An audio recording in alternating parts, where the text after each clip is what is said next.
好多做完白內障手術嘅朋友，雖然當時對眼睇清楚咗，但係過咗半年或者1年之後，甚至喺術後冇過幾耐，嗰種令人討厭、熟悉嘅朦朧感又悄悄地揾上門嚟啦。眼前好似慢慢蒙上咗一層薄霧，睇嘢唔再咁銳利，彷彿總係隔住一層冇抹乾淨嘅磨砂玻璃。如果你正被呢啲煩惱困擾，今日我想將白內障術後視力再次模糊呢件事徹底咁同你講清楚講明白。請你先記住一個最重要嘅前提，白內障手術並唔係幫你嘅眼睛買咗一份終身保險。手術嘅成功，醫生嘅技術只佔咗一半，而喺未來10年、20年，能唔能夠長久咁享受清晰嘅世界，另一半嘅關鍵恰恰掌握喺自己嘅手中。咁係唔係白內障復發咗？唔可能，絕對唔可能。點解我咁講得咁絕對？呢個需要我哋先理解白內障手術到底做咗啲咩。我哋眼睛入邊嘅水晶體咧，會慢慢老化變黃變混濁，呢個就係白內障。咁白內障手術做嘅係咩呢？醫生通過一個微小嘅切口，將嗰個已經混濁無法再使用嘅水晶體攞走，然後換上一個全新嘅人工水晶體。既然會變混濁嘅水晶體已經被徹底攞走咗，佢就唔可能復發，所以遇到嘅問題絕對唔係白內障復發。既然唔係復發，亦都唔係手術失敗，咁點解對眼又睇唔清啦呢？術後嘅視力下降，往往唔係水晶體壞咗，而係我哋眼睛嘅其他零件喺度向我哋發出警報，導致視力模糊。有3大幕後黑手。第一個元兇叫做後囊混濁，呢個係導致術後視力模糊最主要嘅原因。大約有2至3成嘅朋友會喺術後嘅幾個月到幾年內遇到佢，亦都叫2次白內障或者後發性白內障，但佢同真正嘅白內障完全係兩碼事。做手術嘅時候，為咗令新嘅人工水晶體有一個穩固嘅地方可以安放，並唔會將原來包裹住舊水晶體嗰層薄薄嘅囊袋全部攞走，佢哋會非常巧妙咁保留囊袋嘅後半部，將佢當作一個天然嘅支架，將新嘅人工水晶體安安穩穩咁卡喺入邊。呢個設計非常精妙，但亦都帶嚟咗一個小問題。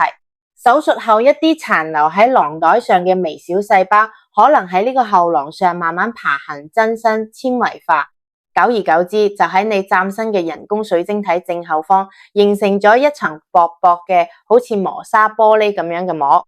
呢種情況嘅發生同個人體質、年紀、細胞嘅活躍度都有關係。佢唔係手術失敗，更唔係醫生嘅技術唔好，而係一種非常常見嘅術後自然生理反應。咁呢個問題應該點樣解決？會唔會好麻煩？需要再開一次刀嗎？請所有朋友放120個心處理後囊混濁，簡單到超乎你嘅想象。你唔需要再次上手術台，醫生會用一種叫做瓦格雷射嘅技術嚟處理。治療時，你只需要好似平時做眼睛檢查咁，坐喺儀器前，下巴靠好，對眼擘大。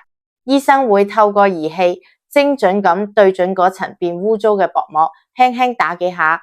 成個過程唔開刀、冇傷口、唔流血、唔打麻藥，大概只需要3到5分鐘，幾乎冇任何痛感。好多長輩做完當場就激動咁表示眼前豁然開朗，即刻又翻去剛做完手術時嗰種清晰明亮嘅感覺。做完呢就可以直接翻屋企，生活完全唔受影響。第二個元兇係眼底病變。眼底，尤其是視網膜同黃斑部嘅健康，先至係真正決定你未來視力好壞嘅根本。我哋嘅視網膜最精華、最核心，負責我哋最精細視力嘅部分叫做黃斑部。呢個先至係高齡者視力最致命嘅要害。好多同年齡、慢性病相關嘅眼部疾病恰恰都發生喺呢度。例如老年性黃斑部病變，呢個係造成老年人失明嘅第一大元兇。黃斑部會慢慢萎縮，睇嘢會扭曲變形，視野中央會出現黑影。再例如糖尿病視網膜病變，長期血糖控制唔好嘅朋友，眼底嘅微血管一早已經被高血糖浸到千瘡百孔，容易出血、滲水，嚴重破壞底片嘅結構。仲有高血壓引起嘅視網膜出血，血壓一飆高，脆弱嘅眼底血管可能就好似小水喉一樣爆咗，造成底片前一片血泊，視力急劇下降。呢啲問題並唔會因為你做咗白內障手術就自動消失。呢個就係點解一次徹底嘅術前眼底檢查同術後定期嘅眼底追蹤，比你選擇幾貴嘅人工水晶體都重要。如果你本身就有糖尿病、高血壓、高血脂，更加要拉響最高級別嘅警報。唔好以為按時食藥控制就同眼睛冇關係，佢哋係息息相關嘅。你身體入邊嘅血管健康，直接決定咗你眼底血管嘅通暢。只顧住滴眼藥水，卻放任血壓、血糖亂飆，嗰個無異於一邊喺度救火，一邊喺度淋油。眼科醫生再努力都冇用。第三大元兇係乾眼症。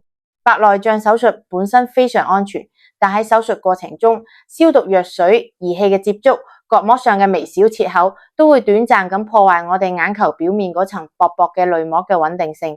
呢層淚膜就好似係我哋眼睛嘅天然潤滑劑同高清保護膜。當呢層膜唔穩定嗰陣，光線進入眼睛嘅第一關就受到咗干擾，折射會變得唔均勻，自然就會令成像變得模糊。呢種模糊係波動嘅，暫時嘅。你眨下眼休息一下，可能又會清楚翻一陣啦。好多人一有呢種情況，又開始擔心係咪人工水晶體移位咗，或者度數唔準啦。其實你可能只係需要幫眼睛補水而已。處理乾眼症其實唔複雜，重點在於規律。請醫生開立唔含防腐劑嘅人工淚液，重點係規律使用，而唔係等到眼睛唔舒服先至滴。乾眼症就好似皮膚乾燥，需要持續保濕，而唔係等到皮膚都乾裂先嚟搽油。同時注意生活細節，冷氣唔好對住塊面吹，睇電視手機時間唔好太長，要有意識咁多啲眨眼。如果術後感覺眼睛酸澀、視線飄忽不定，先從處理乾眼症呢個方向着手，往往就能夠解決大半問題。咁到底應該點樣做先至可以維持長久嘅清晰視力呢？關鍵就在於好似愛護珍寶咁，堅持做好以下呢5件事。呢5件事決定咗你眼中嘅世界能清晰幾耐、穩定幾耐。第一件，定期複查，比眼睛上最好嘅保險。建議術後1個月、3個月、半年、1年都要規律複診。1年之後，至少每年亦都要檢查一次。尤其係有慢性病嘅朋友，更加要增加眼底檢查嘅頻率。記住，好多眼病初期係唔痛唔癢嘅，等你感覺到模糊嘅時候，往往已經太遲啦。第二件，防強光暴曬，建議出門一定要戴上能防紫外線嘅太陽眼鏡同寬邊嘅帽。呢個唔係為咗型，係為咗保護你珍貴嘅底片唔被曬壞。第三件，合理用眼習慣，令眼睛勞逸結合。請記住，你嘅眼睛唔係機器，佢需要休息。建議遵守用眼30分鐘休息5到10分鐘嘅原則。休息嘅時候起身行下，睇遠方6米以外嘅綠色植物最佳，或者合埋眼養神，令眼睛嘅肌肉徹底放鬆。第四件，嚴格控制慢性病，守住健康嘅生命線。高血糖、高血壓、高血脂係眼底健康嘅3大敵人。建議你一定要遵照內科醫生嘅指示，按時食藥，規律監測。第5件，堅持日常保養，食出好眼力。呢個包括咗飲食同作息。黃斑部需要特殊嘅營養嚟維持健康，建議多食綠色嘅蔬菜，例如菠菜、芥藍菜，以及富含葉黃素同玉米黃素嘅食物，例如粟米、雞蛋黃、杞子等。最後，等我哋記住呢個最樸素嘅道理，手術俾咗你一個重獲光明嘅機會，而你每日嘅愛護同保養，先至係決定你能清晰睇世界幾耐嘅關鍵。請一定好好守護呢個得來不易嘅光明。